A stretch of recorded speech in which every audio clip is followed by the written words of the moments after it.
এই মুহূর্তে একটি গুরুত্বপূর্ণ খবর দেব আপনাদেরকে, যেখানে তৃণমূল কর্মীকে খুন করার চেষ্টার অভিযোগ উঠল। অভিযোগ বিজেপির বিরুদ্ধে। অভিযোগ করা হচ্ছে যে বিজেপি আশ্রিত দুষ্কৃতীরা তারা বসিরহাটের মুকুন্দপুরে এই ঘটনা ঘটিয়েছে। হারোয়া থানায় ইতিমধ্যেই অভিযোগ জানানো হয়েছে। অভিযোগ করেছে আহত ওই টিএমসি কর্মী। যেমনটা অভিযোগ যে তৃণমূল কর্মীকে খুন করার চেষ্টা করেছে বিজেপি আশ্রিত দুষ্কৃতীরা। উত্তর 24 পরগনার বসিরহাট মহকুমার মিনাখা বিধানসভার মুকুন্দপুরের এই ঘটনা, যেখানে তৃণমূল কর্মী তাকে খুন করার চেষ্টা করা হয়। চায়ের দোকানে বসে চা খাচ্ছিলেন তিনি, সেই সময় দুষ্কৃতীরা তার উপর হামলা চালায়। আমরা আরো বিস্তারিত জানবো। সঞ্জিত চক্রবর্তী এই মুহূর্তে আমাদের সঙ্গে টেলিফোনে রয়েছেন প্রতিনিধি। সঞ্জিত, কি ঘটনা ঘটেছিল, কি অভিযোগ? তৃণমূল কর্মী বাপ্পা মন্ডল এবার যে নির্বাচন কমিশনে কর্মরত ছিল, অর্থাৎ তার গাড়ি চালাচ্ছিল।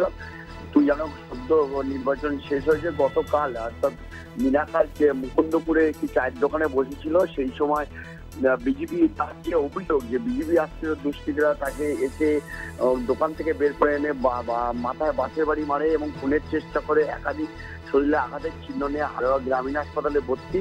ইতিমধ্যে এই অভিযোগ অস্বীকার করেছে বিজেপি নেতৃত্ব। তারা বলেছেন যে এর সঙ্গে রাজনৈতিকভাবে কোনো দ্বন্দ্ব নেই, যে পারিবারিক অশান্তির ঘটনা ঘটে হয়তো বিজেপিকে কালিমালিপ্ত করা হচ্ছে। অভিযোগ পাল্টা অভিযোগে এলাকায় যথেষ্ট চাঞ্চল্য ছড়িয়েছে।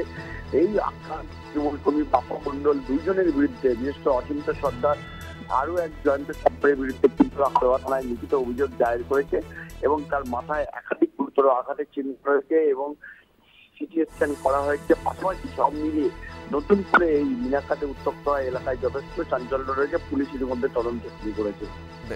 ধন্যবাদ তোমায় সঞ্জিত চক্রবর্তী, আমাদের সঙ্গে টেলিফোনে ছিলেন প্রতিনিধি। আপনাদের আরো একবার জানিয়ে রাখবো, যেখানে তৃণমূল কর্মীকে খুন করার অভিযোগ উঠেছে বিজেপি আশ্রিত দুষ্কৃতীদের বিরুদ্ধে।